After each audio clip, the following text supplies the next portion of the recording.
Very good news today, and a lot of good things are happening for our country. Please sit down. My fellow Americans, this is Liberation Day, waiting for a long time.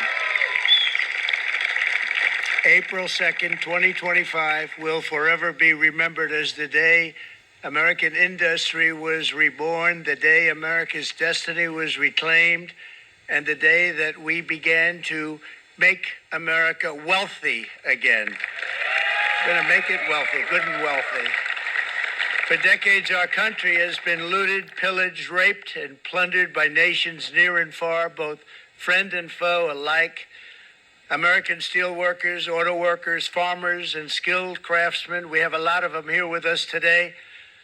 They really suffered gravely. They watched in anguish as foreign leaders have stolen our jobs, foreign cheaters have ransacked our factories, and foreign scavengers have torn apart our once beautiful American dream. We had an American dream that you don't hear so much about. You did 4 years ago, and you are now, but you don't too often, and for many years and decades even, you didn't hear too much about.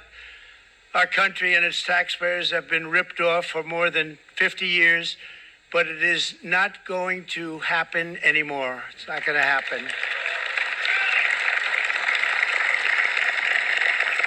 In a few moments, I will sign a historic executive order instituting reciprocal tariffs on countries throughout the world. Reciprocal, that means they do it to us and we do it to them. Very simple. It can't get any simpler than that.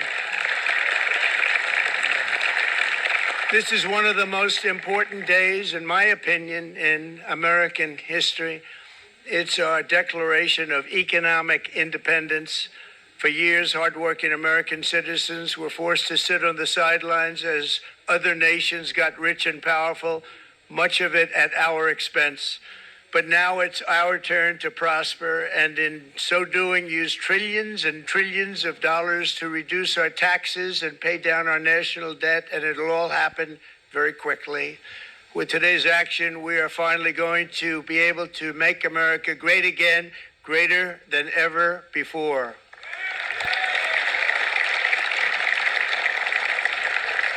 Jobs and factories will come roaring back into our country, and you see it happening already.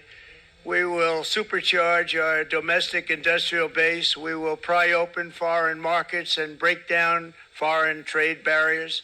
And ultimately, more production at home will mean stronger competition and lower prices for consumers. This will be indeed the golden age of America. It's coming back. We're going to come back very strongly.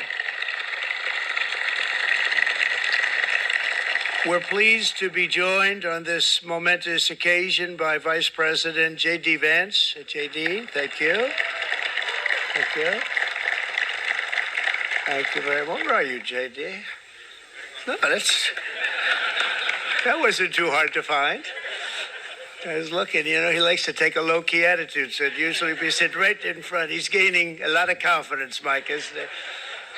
And nearly my entire cabinet is here, as well as Speaker Mike Johnson, who's done an amazing job. And with the great success we had last night in Florida, we have a majority of 7. And 7's like a lot where we had it at 1, right? You've done a fantastic job. And many of the members of the House and Senate are with us. Senators, Congressmen, thank you all for being with us. We appreciate it.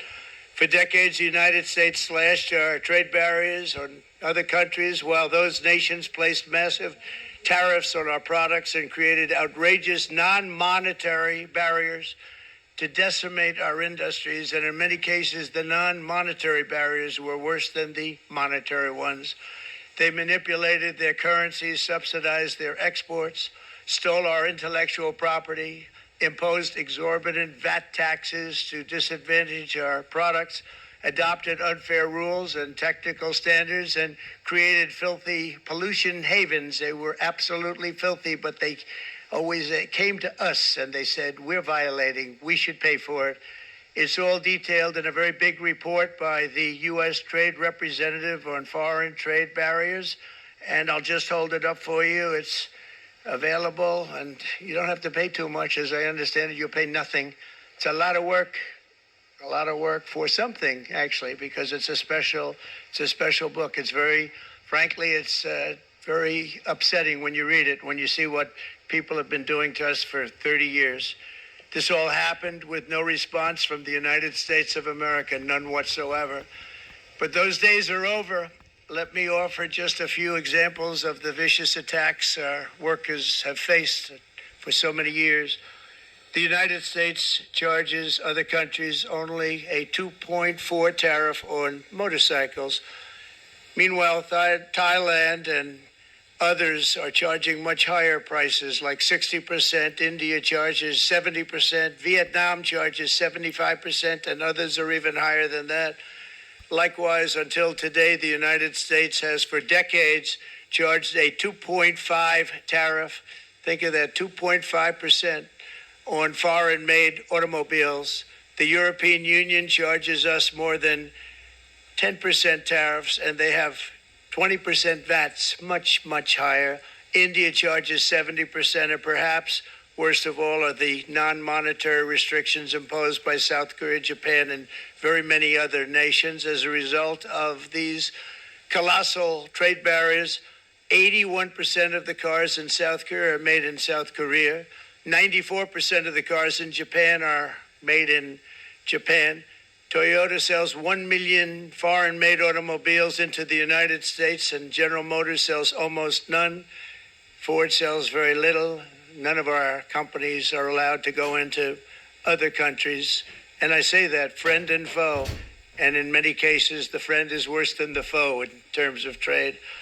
But such horrendous imbalances have devastated our industrial base and put our national security at risk. I don't blame these other countries at all for this calamity. I blame former presidents and past leaders who weren't doing their job. They let it happen, and they let it happen to an extent that nobody can even believe. That's why, effective at midnight, we will impose a 25% tariff on all foreign-made automobiles.